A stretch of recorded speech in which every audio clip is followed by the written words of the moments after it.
Good evening, ladies and gentlemen. Today I would like to support the motion about this house would not pay influencers to promote government's programs. An influencer has a big influence in the sphere of society at large. Generally, an influencer has thousands or even millions of followers on social media.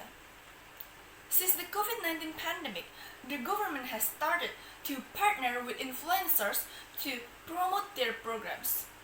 Then, what happened? The followers of the influencers will certainly believe without considering the goals of government programs. If the government programs is not good enough, instead of making the people prosperous, but instead prospering themselves or curtain government elements, even the public community is not critical and will result in loss or misery for the public. So, is paying influencer the best solution for promoting government programs? Or is this method just a cover for the government to cover up problems in their programs and seek their own benefits? Now, let's define the motion. The keyword in this motion is influencers. Influencers can be defined as experts in their fields or well-known figures who often voice their opinions openly to their followers on social media. For example, celebrities, bloggers, YouTubers, or public figures who are considered important in certain communities. Ladies and gentlemen, before we discuss further, let me introduce myself. My name is Aurin Putri from St. Paul High School, Pontianak, West Kalimantan. As the first speaker of affirmative team, I will bring two arguments. Firstly, the government uses influencers to cover up the problems of their programs. Secondly, the government does not need to have to partner with influencers if they can carry out their duties properly. Okay, as I said in the beginning, influencers are people who have an influence a lot of people, in other words, the wider community. So, the followers of these influencers will certainly follow what is promoted by the influencers without thinking or even not knowing the problems of the government program. The public believes what the influencer says or promotes. And who will benefit here? Of course, politicians will have the opportunity to build their political image with the state budget. And also, the influencer whose name will be increasingly famous and get a lot of money. Meanwhile, the people will not get anything, even suffer losses because they are being fooled by the guise of the government acting on behalf of programs for the welfare of society.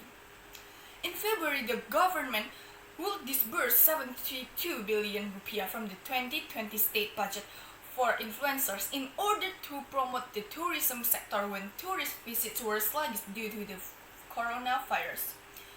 That was last February. And it is estimated that in the future, the use of influencer service will continue to grow in Indonesia. The state budget that has been issued is increasing. Ladies and gentlemen, imagine during a pandemic like this, the government actually spends so much money on the tourism sector, even though these funds could still be allocated for others more important needs during this pandemic. It can be seen from this that the government seems unsure of the policies they have issued.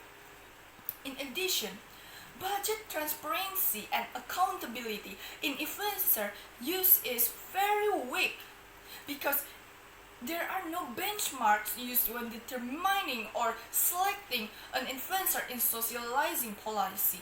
The message they convey did not reach the public, and even at the time, there had been cases where the influencer who didn't know anything was asked to promote government programs. Maybe the opposition will say that the 72 billion budget is not all allocated to influencers, but also for components of tourism promotion in Indonesia. Okay, now I have some question for the opposition team.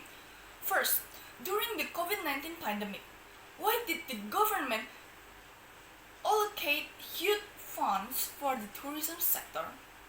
Second, isn't that the same as prioritizing other things that are not really important while now the number of COVID-19 patients continues to grow?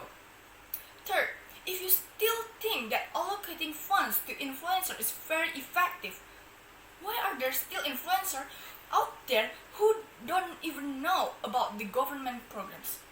Fourth, why should the government pay influencers when we have public relations that are supposed to promote government programs? And the last, why budget influencers who are already well off their economies?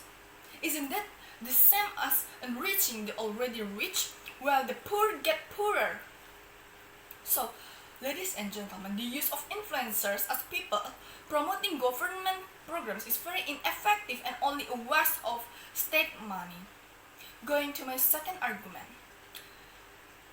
The government doesn't need to have to partner with influencers if they can carry out their duties properly. The way that the government can do in order to be able to promote their program easily is by making mature policies for the benefit of the people. Why does the government not need to use the service of influencers to promote their programs? Because that amounts to a waste of the state budget. The government may allocate these funds for programs or other things that are more important and the benefits of which can be felt directly by the wider community. For example, by providing aid and basic necessities for families who are economically disadvantaged or become unemployed due to being sent home by the company where they work. In other words, they lost their jobs. Indonesia Corruption Watch found billions of rupiah in budget disbursed by the government to partner with influencers. Public policy observer from the University of Indonesia, Daphne Holidin, explained each ministry's public relations had a budget to disseminate policies or programs to the public, so that the budget even increased when collaborating with influencers, and then allocation of public relations in each related ministry, especially the team that handles this COVID-19 pandemic. If we talk about this case, it actually already exists. So, the government does not need to have to partner with influencers if they can carry out their duties properly. Thank you and good evening.